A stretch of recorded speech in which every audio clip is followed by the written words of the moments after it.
रोशनी जितना हो सके उतना सेडक्टिव तरीके से कबीर को और भी ज़्यादा सेड्यूस कर रही थी। उसकी सिसकियाँ कबीर को पागल बना रही थी। कबीर रोशनी को बीच-बीच में ये एहसास भी करवा रहा था कि वो गुस्सा है, वो बहुत ज़्यादा गुस्सा है। हाल में जगह-जगह पर ये सब करने के बाद फाइनली कबीर रोशनी को कमरे में ले जाता है और वहाँ बिस्तर पर एक बार फिर से उनका धुआंधार सेशन चलता है। कबीर का स्टेमिना और उसकी पावर रोशनी को बहुत ज़्यादा थका रहे थे, पर फिर भी रोशनी पूरी हिम्मत के साथ लगी हुई थी। कबीर काफ़ी ज़्यादा हार्ड और रफ था, जिससे रोशनी को तकलीफ़ तो हो रही थी, लेकिन वो कुछ भी बोल नहीं रही थी। रोशनी एक झटके में कबीर को बिस्तर पर गिरा देती है, जिससे कबीर थोड़ा हैरान हो जाता है। रोशनी फटाक से कबीर के ऊपर आते हुए बोली, तुमने मेरी सर्विस की पेमेंट मुझे की है, so let me show you mister Singhania. उसके बाद रोशनी अपने एक से बढ़कर एक पैतरे के साथ कबीर को काफ़ी ज़्यादा एक्साइटेड करती है। कबीर एकदम से पागल हो चुका था। रोशनी के पैतरे वाकई में कमाल के थे, लेकिन ये सोच सोच कर कबीर की अग्रेसिवनेस, उसका गुस्सा बढ़ रहा था कि ये सब चीज़ आखिर रोशनी ने सीखी कहाँ से। शक्ल से कितनी भोली और मासूम लग रही थी, लेकिन हकीकत तो जैसे कुछ और ही है। बहुत एक्सपर्ट लगती हो तुम इन सब चीज़ों में, आखिर कब से ये सब कर रही हो तुम? सीखा कहाँ से तुमने ये सब करना? क्या फ़र्क पड़ता है, तुम्हें तो मज़ा आ रहा है ना? तुम सिर्फ एंजॉय करो, जैसे करना है वैसे करो। I am ready for everything. Roshni का जवाब सुनकर कबीर का गुस्सा, उसकी अग्रेसिवनेस और उसकी स्पीड चरम सीमा पर पहुंच जाते हैं। रोशनी कस के अपने आप को थामे हुए सब कुछ बर्दाश्त कर रही थी। 2 घंटे की एक्सरसाइज के बाद कबीर सुकून की नींद सो जाता है। वो आधा बिस्तर पर था, पर आधा रोशनी के ऊपर। उसने रोशनी को अपनी बाहों में जकड़ के रखा था, जैसे वो कहीं भाग ना जाए और किसी और के बिस्तर में जाकर ना घुस जाए। कबीर गहरी नींद में सो रहा था, लेकिन रोशनी की आंखों में नींद नहीं थी, दर्द था।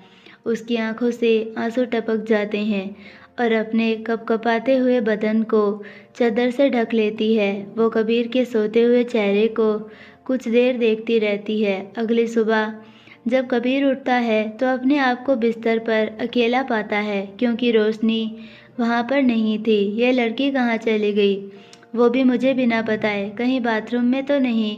कबीर खड़ा होकर बाथरूम का दरवाज़ा खोलकर देखता है, लेकिन रोशनी यहाँ नहीं थी।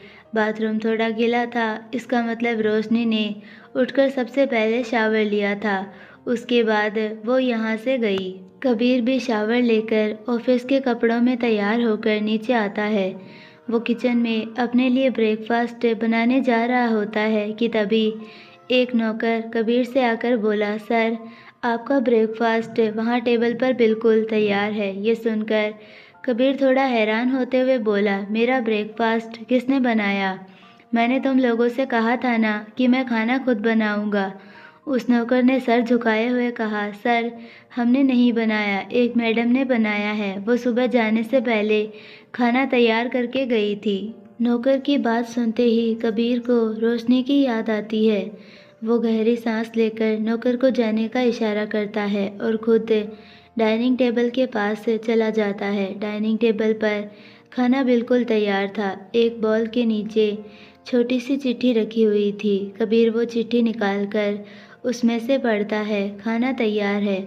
आज से मैं हर शाम 8 बजे आपके बंगले पर पहुंच जाऊंगी और सुबह होते ही वहां से निकल जाऊंगी। पहला दिन बीत चुका है, 29 डेज लेफ्ट।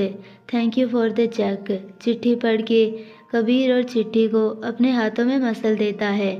कबीर खाना खाता है और उसके बाद सीधा ऑफिस के लिए निकल जाता है। ऑफिस में बैठा हुआ कबीर किन्हीं गहरी ख्यालों में खोया हुआ था। हाथ में एक पेन लेकर उसे अपनी उंगलियों में घुमा रहा था, लेकिन उसका दिमाग कहीं और ही गया हुआ था। दरवाजे पर खटखटाने की आवाज़ सुनाई देती है, लेकिन कबीर अभी भी अपने ख्यालों में घूमता रहा। 3-4 बार जब आवाज़ खटखटा कर आती है तो वो एकदम से होश में आकर दरवाजे की तरफ देखता है। असिस्टेंट दरवाजे के पास खड़ा हुआ था। कबीर उसे अंदर आने का इशारा करता है और सीधा होकर बैठ जाता है। वो आदमी अंदर आकर बोला, सर आज रात को आपको न्यू प्रोजेक्ट के लिए आउट ऑफ कंट्री निकलना है। आप कहे तो टिकट कंफर्म करवा दूं। तभी अचानक कबीर को ख्याल आता है कि आज से एक इम्पोर्टेंट प्रोजेक्ट के सिलसिले में किसी दूसरी कंट्री में जाना था, तकरीबन 4-5 दिन के लिए। कबीर उस आदमी से बोला, 2 टिकट कंफर्म करवा दो। 2 टिकट सुनकर असिस्टेंट थोड़ा सा कंफ्यूज हो जाता है। सर आपके साथ कौन जा रहा है? कबीर असिस्टेंट की तरफ देखते हुए बोला, ये सब जानने की तुम्हें ज़रूरत नहीं है। डिटेल्स मैं भेज दूंगा, जितना कहा है उतना करो। असिस्टेंट अपना सर हिला देता है और वहाँ से चला जाता है। कबीर अपना फ़ोन उठाता है और रोशनी के नंबर पर कॉल लगाता है।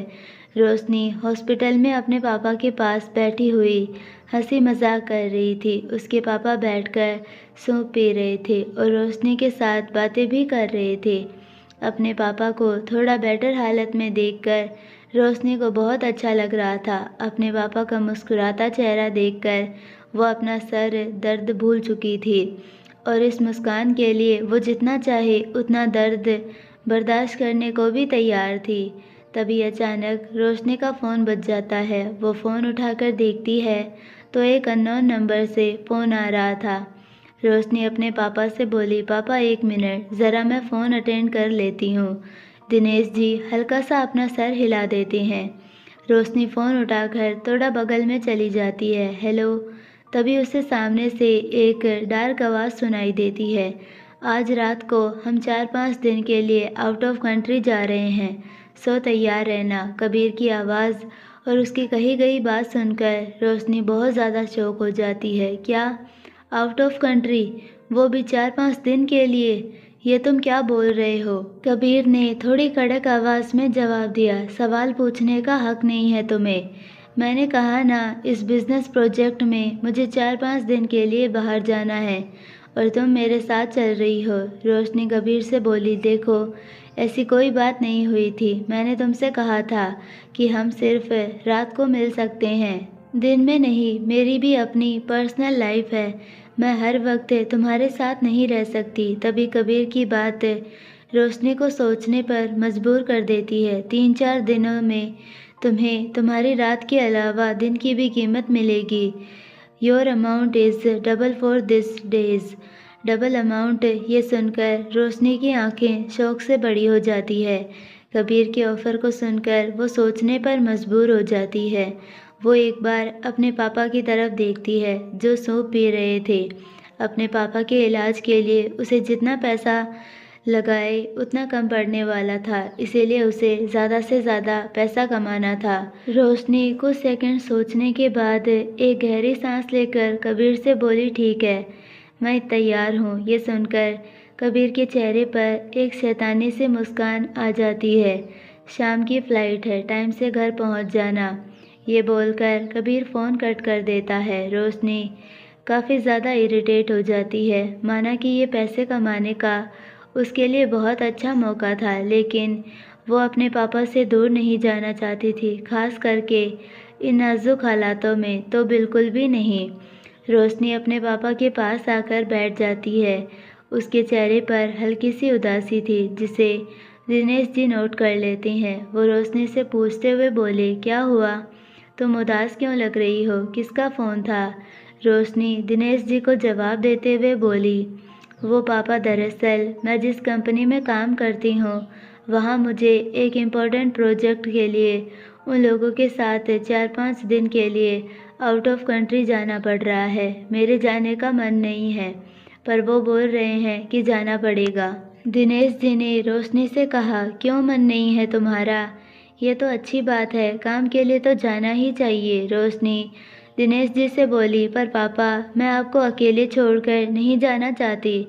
दिनेश जी मुस्कुराकर रोशनी के सर पर हाथ फेरते हुए बोले, कुछ नहीं होगा मुझे, बिल्कुल ठीक हूँ मैं। तुम आराम से अपना काम करके आओ, मैं यहीं मिलूँगा तुम्हें। रोशनी के चेहरे पर एक उदासी भरी मुस्कान आ जाती है। शाम को रोशनी अपना बैग लेकर कबीर के बंगले पर पहुँचती है। रोशनी ने अपने बैग में अपने कुछ कपड़े और कुछ मेकअप का सामान रखा था और भी कुछ छोटी मोटी ज़रूरत की चीज़ें जो वहाँ पर उसके काम आने वाली थी। वो बंगले पर पहुँचती है और देखती है कि कबीर पूरे तरीके से तैयार होकर बैठा है। वो सोफे पर बैठा हुआ था।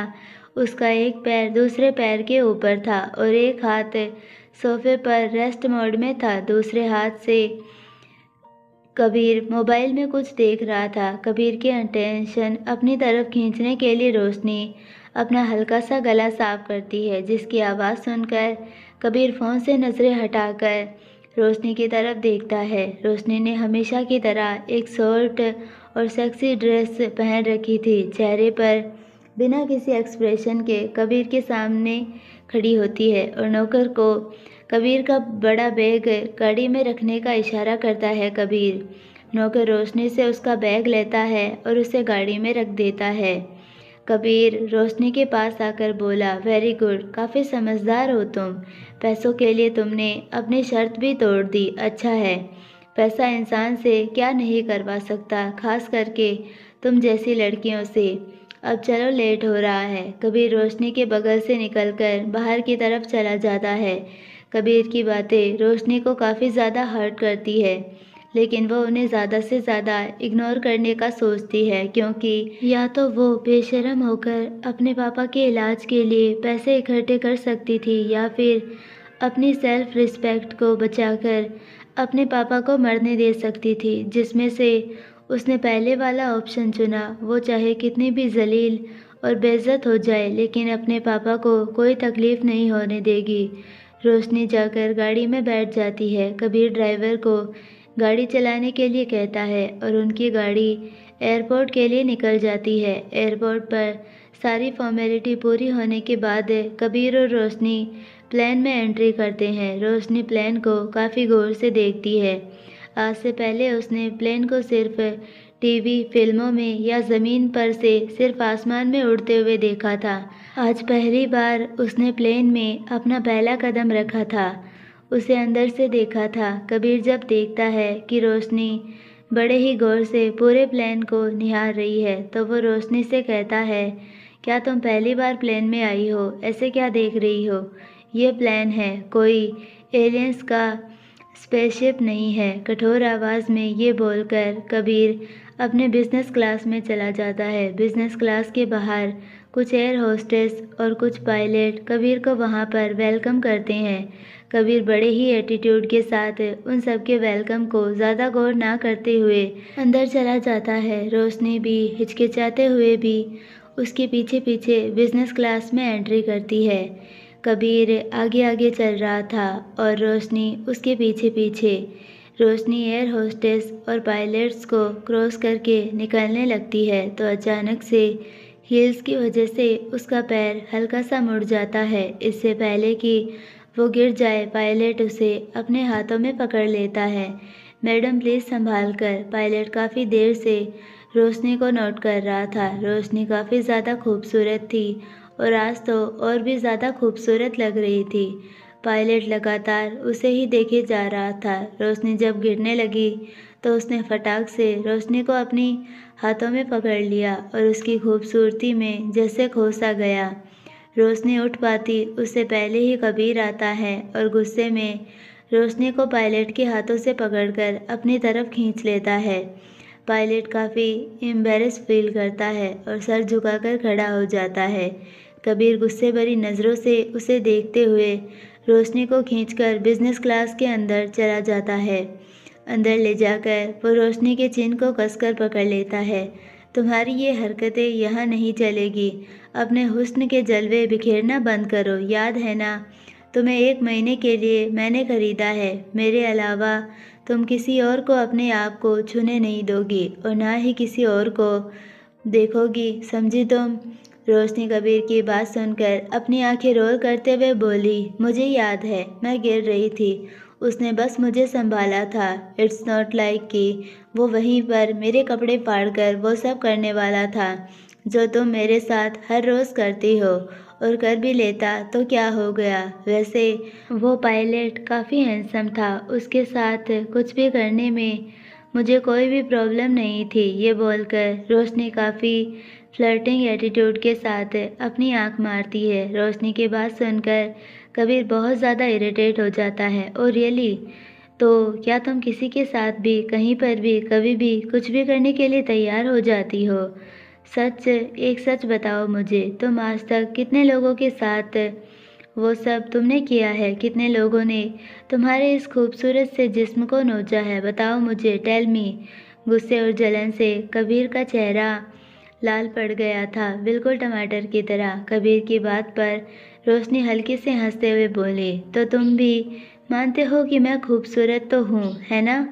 वैसे अगर सोचा जाए तो आधे से ज़्यादा शहर मेरे पीछे पागल है। ये सब मैंने कितने लोगों के साथ किया है, मैं गिनती भूल चुकी हूँ। कबीर की पकड़ और भी ज़्यादा मजबूत होती जा रही थी और गुस्से के मारे उसके बदन में कँपकँपी शुरू हो गई थी। अगर ऐसा है तो मुझे ये बताओ कि आज तक तुम्हें सबसे ज़्यादा मज़ा किसके साथ आया है? बोलो, जवाब दो। तुम्हें सबसे ज़्यादा सैटिस्फाई किसने किया है? क्या उनके साथ भी तुम इतनी ही बेशर्म होती थी? क्या वो तुम्हें खुश कर पाते थे? क्या तुम उनसे सैटिस्फाई हो जाती थी? बोलो, आज तक तुम्हें सबसे ज़्यादा सैटिस्फाई किसने किया है? इस पर रोशनी कुछ सोचने का नाटक करती है, मानो कि वो याद करने की कोशिश कर रही हो कि उसे सबसे ज़्यादा मज़ा किसके साथ आया था। रोशनी के ऐसे फेशियल एक्सप्रेशन, उसकी ऐसी हरकतें कबीर के तन बदन में कितनी आग लगा रही थी, ये वो अंदाज़ा भी नहीं लगा सकती थी। कुछ सोचते हुए रोशनी ने बड़े ही सडेक्टिव नज़रों से कबीर की तरफ देखते हुए उसके गले में बाहें डालते हुए कहा, कह पाना मुश्किल है, लेकिन मुझे सबसे ज़्यादा खुश करने वालों में से एक तुम भी हो, मिस्टर कबीर सिंघानिया। कबीर को एक सेकंड के लिए इतना ज़्यादा गुस्सा आता है कि वो अपना कंट्रोल खो बैठता है और रोशनी को ज़ोर से थप्पड़ मारता है, जिससे वो सीट पर गिर जाती है। अब मुझे हमारे इस नाजायज़ रिश्ते की कोई निशानी नहीं चाहिए। रोशनी जब सीट पर गिरती है तो वो एक पल के लिए तो जैसे उसकी दुनिया ही घूम जाती है। उसका दिल टूटकर टुकड़े टुकड़े हो जाता है। उसका सब कुछ एक ही सेकंड में बर्बाद हो जाता है। वो फिर भी अपना दर्द जाहिर होने नहीं दे रही थी। नहीं हो सकता ऐसा। अपने दर्द को छुपाते हुए रोशनी मुस्कुराकर कबीर की तरफ देखते हुए बोली, क्या हुआ? काफ़ी गुस्से में लग रहे हो। भला एक नॉर्मल सी कॉल गर्ल की लाइफ को तुम इतना सीरियस क्यों ले रहे हो? इट्स नॉट लाइक कि हम अभी भी हस्बैंड वाइफ है। तुमने ही तो मुझे डाइवोर्स दिया था, याद है ना? कबीर झुकता हुआ रोशनी के बालों को कस के पकड़ लेता है। अगर मुझे पता होता कि तुम इस तरह की लड़की हो तो दादाजी के फोर्स करने पर भी तो क्या, सारी दुनिया के मेरे पीछे पड़ जाने पर भी मैं तुमसे कभी शादी नहीं करता। यू आर अ टोटली बिच। इस बात पर रोशनी के सीने में इतना तेज़ दर्द होता है मानो वो अंदर ही अंदर मर चुकी थी। रोशनी मुस्कुराकर कबीर से बोली, मुझसे शादी करने में शर्मिंदगी हो रही है, लेकिन हर रात मेरे साथ हर रोज़ वो सब करने में तुम्हें कोई शर्मिंदगी नहीं है, है ना? हर आदमी हर जगह मुंह मारता है, बस चाहता है कि उसकी वाइफ बहुत प्योर हो। तो मर्दों की फितरत यही है। तुम मर्द ही एक औरत को इस धंधे में धकेलते हो क्योंकि तुम्हारी ज़रूरतें किसी एक औरत से पूरी जो नहीं होती। कबीर रोशनी के बाल छोड़कर उसे वापस से सीट पर धकेल देता है और खुद खड़ा हो जाता है। सच में मुझे तुमसे घिन आने लगी है। कबीर जाने लगता है कि रोशनी खड़ी होकर बोली, घिन आ रही है फिर भी अपने साथ लेकर चल रहे हो क्यों? कबीर के पास रोशनी की इस बात का कोई जवाब नहीं होता क्योंकि वो खुद नहीं जानता कि वो ऐसा क्यों कर रहा है। रोशनी जैसे हज़ारों लड़कियां उसके एक इशारे पर लाइन लगाकर खड़ी हो जाएगी उसके लिए, उसे खुश करने के लिए। फिर ये लड़की ही उसे क्यों चाहिए? कबीर को रोशनी से घिन भी आती है, लेकिन वो उसे अपने साथ भी रखना चाहता है। क्या सिर्फ अपनी ज़रूरत है पूरी करने के लिए या कोई और वजह भी हो सकती है? कबीर पलटकर एकदम से रोशनी के पास आता है और उसके बालों को अपनी मुट्ठी में पकड़कर उसे बहुत पैशनेट तरीके से किस करने लगता है। वो उसे बहुत ज़बरदस्त तरीके से किस करता है। रोशनी एक पल में हुए अपने ऊपर इस अटैक से हड़बड़ा सी जाती है, संभल नहीं पाती। फिर भी जब उसे होश आता है तो वो उतने ही आग्रह से होकर कबीर को किस करने की शुरुआत कर देती है। रोशनी के साथ ये सब ना जाने कितने लड़कों ने कितनी बार किया है। ये चीज़ कबीर को इतना ज़्यादा अंदर से जला रही थी कि उसकी समझ में कुछ भी नहीं आ रहा था। इस वक्त वो सिर्फ इस लड़की के ऊपर अपने नाम का ठप्पा लगाने के लिए बहुत बेसब्र हो रहा था। आसमान की ऊंचाइयों पर प्लेन की पूरी बिजनेस क्लास खाली थी, क्योंकि कबीर ने पूरी बिजनेस क्लास को सिर्फ खुद के लिए बुक कर लिया था। उस बिजनेस क्लास में कबीर और रोशनी दोनों के कपड़े इधर उधर फैले हुए थे। You are a bitch, I I hate you, I hate you, I hate you. Kabir के मुंह से ये शब्द बार बार निकल रहे थे जो उसके गुस्से को जाहिर कर रहे थे, और इन्हें बर्दाश्त कर रही थी रोशनी। कबीर के शब्द रोशनी को इस कदर अंदर से तोड़ देते हैं कि उसकी आंखों से आंसू निकले बिना नहीं रह पाते। पर थैंकफुली कबीर उसकी आंखों को नहीं देख रहा था, इसीलिए वो रोशनी का रोना भी नहीं देख पाया। इस वक्त उसके शरीर से ज़्यादा दर्द उसके दिल में हो रहा था। वो जानबूझकर कबीर को वो सब बातें कहती थी जो कबीर नहीं सुनना चाहता था। सच बात तो ये है कि कबीर के अलावा उसने कभी किसी दूसरे लड़के को देखा तक नहीं, किसी को अपने आप को छूने तक नहीं दिया। उसने जो किया सिर्फ कबीर के साथ किया। रोशनी के दिल में उस वक्त ही कबीर बस चुका था जब उसने उसकी मांग भरी थी। दोनों शादी के बंधन में बंधे थे। कबीर ने भले ही रोशनी की कभी शक्ल तक नहीं देखी, पर रोशनी ने तो सोते जागते उठते बैठते हकीकत और अपने सपनों में भी बस कबीर को ही देखा। उसके अलावा वो कभी किसी गैर आदमी का ख्याल भी अपने दिमाग में लेकर नहीं आई। कबीर के उसे छोड़ देने के बाद भी उसने उससे प्यार करना नहीं छोड़ा। एक दिन हालात बहुत ख़राब हो गए जब दिनेश जी इस भयानक बीमारी के चपेट में आ गए। रोशनी को ना चाहते हुए भी अपनी आत्मा को मारकर इस धंधे में उतरना पड़ा। पर चाहे जो भी हो, उसे कम से कम इस बात का सुकून है कि वो ये सब कम से कम उस इंसान के साथ कर रही है जो उसका पहला प्यार और उसका पति रह चुका है। रोशनी की फीलिंग के बारे में कबीर को हल्की सी भी जानकारी नहीं थी। कबीर इस बात से पूरी तरीके से अनजान था। वो रोशनी के बदन के एक एक हिस्से को ऐसे नोच कर खा रहा था मानो किसी दूसरे के टच के निशान उसकी यादें को भी जड़ से उखाड़ रहा था, और रोशनी के बदन पर सिर्फ खुद के निशान बना रहा था। अपने दर्द को अपने सीने में दफनाकर रोशनी भी पूरी बेशर्मी के साथ कबीर का साथ देती है।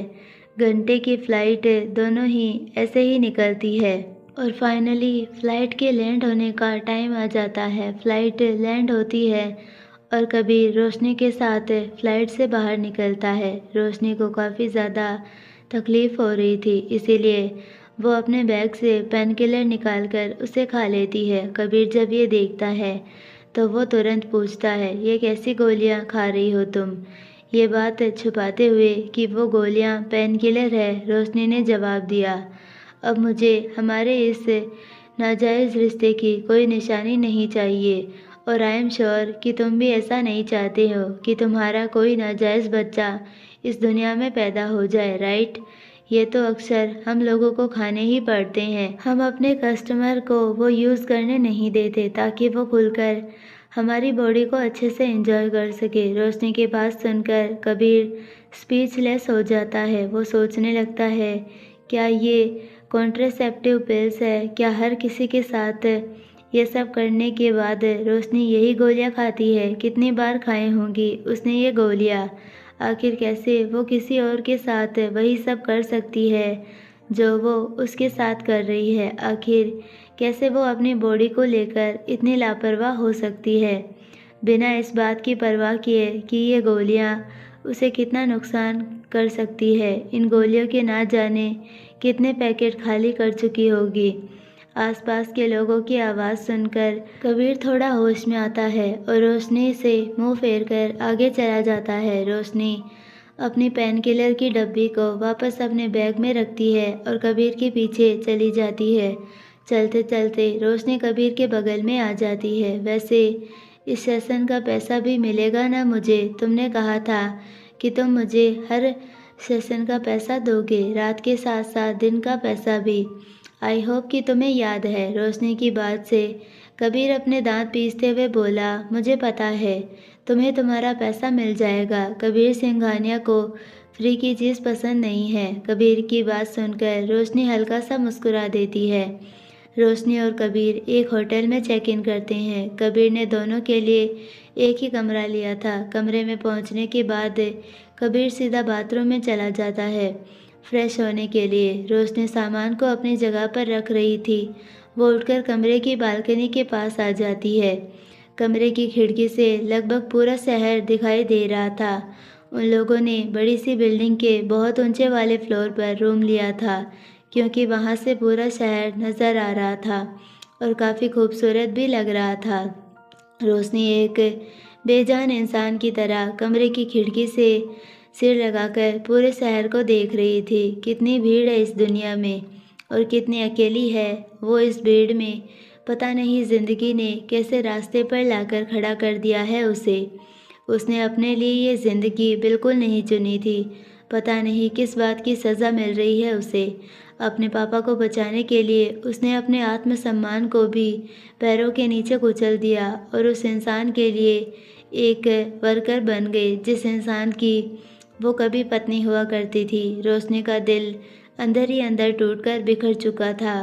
वो फिर भी अपनी हिम्मत को बनाते हुए तभी रोशनी के फ़ोन पर एक कॉल आता है। रोशनी देखती है कि डॉक्टर उसे फ़ोन कर रहा है। डॉक्टर का नंबर देखते ही अचानक रोशनी के दिल में एक घबराहट सी आ जाती है और उसे अपने पापा की चिंता होने लगती है। हिम्मत करके रोशनी फ़ोन उठाकर बोली, हेलो। सामने से डॉक्टर ने रोशनी से कहा, मिस रोशनी, आज आप हॉस्पिटल नहीं आई। आपसे इलाज की फ़ीस के बारे में कुछ बात करनी थी। रोशनी कुछ बोल ही नहीं पाती कि तभी अचानक कबीर बाथरूम से बाहर निकल आता है। कबीर को देखते ही रोशनी तुरंत अपने चेहरे की चिंता को गायब करके चेहरे पर एक सेडेक्टिव सी मुस्कान ले आती है। वो सोफे पर बैठते हुए बोली, हाँ, वो दरअसल कुछ दिनों के लिए मैं अवेलेबल नहीं हूँ। आउट ऑफ कंट्री गई हूँ तो मैं मिल नहीं सकती। बट डोंट वरी, मेरा काम जैसे ही ख़त्म होता है मैं सबसे पहले आपके पास आती हूँ। पैसों की बात हम तभी करेंगे। ये बोलकर रोशनी फ़ोन कट कर देती है। रोशनी की बात सुनकर कबीर अपनी आईब्रोज सिकोड़ लेता है। किससे बात कर रही थी? किससे मिलने जा रही हो? रोशनी अपने एक पैर के ऊपर दूसरे पैर को रखते हुए अपने फ़ोन में स्क्रॉलिंग करते हुए बोली, मेरा दूसरा क्लाइंट है। काफ़ी वक्त से बेसब्र हो रहा था मुझसे मिलने के लिए। मुझे डबल अमाउंट भी ऑफ़र कर रहा है, पर अब मैं 1 महीने के लिए तुम्हारे पास फंस गई हूँ तो उसके पास नहीं जा रही हूँ।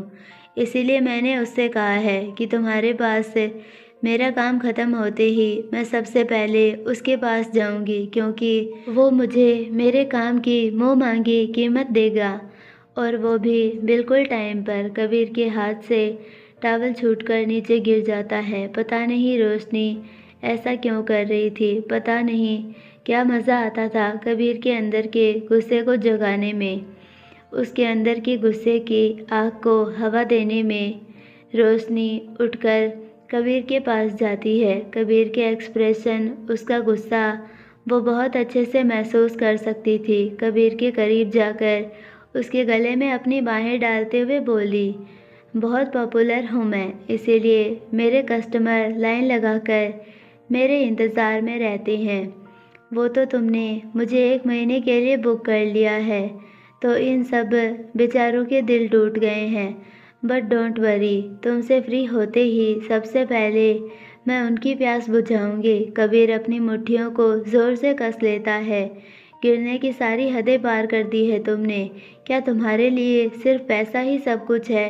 क्या पैसा तुम्हें सब कुछ खरीद कर दे सकता है? रोशनी अपनी आंखें रोल करते हुए बोली, कम ऑन कबीर, ये बकवास बातें मेरे सामने मत किया करो। ऑफ कोर्स पैसा बहुत इम्पोर्टेंट होता है इंसान के जीने के लिए। मैं नहीं चाहती कि मेरी बाकी की ज़िंदगी गरीबी में कटे। मैं बहुत खूबसूरत हूँ, जवान हूँ, तो क्यों ना उठाऊँ अपनी इस खूबसूरती का फ़ायदा, अपनी इस जवानी का फ़ायदा। जब किसी के साथ एक रात बिताने पर मुझे लाखों रुपए मिल सकते हैं तो क्यों ना बिताऊं। मैं किसी के साथ क्यों घुट घुट कर जीती रहूं गरीबी में। माना कि मैं गरीब पैदा हुई हूँ, लेकिन गरीब मरना नहीं चाहती। मेरे बहुत बड़े बड़े शौक़ हैं जिन्हें पूरा करने के लिए मैं दिन रात मेहनत करती हूँ, लोगों को खुश करती हूँ। आखिर अपनी मेहनत की कमाई खा रही हूँ, इसमें तुम्हें क्या प्रॉब्लम है? तुम भी तो मुझे अपने पास सिर्फ अपनी हवस मिटाने के लिए ही लेकर आए हो, है ना? तो वेश्या सिर्फ मैं क्यों हूँ, तुम क्यों नहीं? जिसके लिए लड़कियों की लाइन लगती है, जिसके बिस्तर में ना जाने कितनी लड़कियाँ अपनी रातें बिता चुकी है। कमाल है ना? अगर लड़का करे तो ये सब चलता है, वो कूल डूड, स्टंटमैन, और जब लड़की करे तो रंडी स्लट हो जाती है। कभी रोशनी के पास आता है और उसे खींचकर बिस्तर पर फेंक देता है, फिर उसके ऊपर आते हुए उसके हाथों को अपनी मजबूती से पकड़ लेता है कि रोशनी को दर्द होने लगता है। पर रोशनी अपना दर्द हमेशा की तरह छुपा लेती है, एक एक बात बोलते हुए। कबीर की आंखों में खुद के लिए इतनी घिन, इतनी नफरत देखते हुए रोशनी जीते जी मर चुकी थी, पर फिर भी उसने ये करने का फैसला किया था। तभी कबीर रोशनी से बोला, सही कहा तुमने, मैं भी कुछ कम नहीं हूँ। मैं यहाँ तुम्हें सिर्फ अपनी प्यास बुझाने के लिए लेकर आया हूँ, तो बुझाओ मेरी प्यास। Come on, do it. Kabir की बात पर मुस्कुराते हुए रोशनी कबीर को पकड़कर एकदम से बिस्तर पर लेटा देती है और फिर खुद उसके ऊपर चढ़ जाती है। क्यों नहीं, लेट्स स्टार्ट स्वीट हार्ट। एक बार फिर से कबीर अपना सारा गुस्सा, अपनी सारी नफ़रत को रोशनी के ऊपर निकाल देता है, लेकिन रोशनी सब कुछ खुशी खुशी बर्दाश्त कर लेती है। आई होप आपको ये पार्ट पसंद आया होगा। अगर पसंद आया है तो प्लीज़ वीडियो को लाइक, शेयर और चैनल को सब्सक्राइब ज़रूर कीजिए और बेल आइकन नोटिफिकेशन को ऑल पर सेलेक्ट कर दीजिए ताकि हमारी सारी वीडियोस की नोटिफिकेशंस आपको मिलती रहे। सॉरी दोस्तों, कुछ प्रॉब्लम्स होने की वजह से मैं डेली वीडियोस नहीं डाल पा रही थी पिछले कुछ दिनों से। सो नाउ अब से मैं सारी वीडियोस डालूँगी और रेगुलरली डालूँगी, और जो स्टोरीज़ बाकी है वो भी कंप्लीट करूँगी। तो मैं उम्मीद करती हूँ कि आप पहले की तरह अभी भी इसी तरह मुझे सपोर्ट करते रहेंगे। Thank you.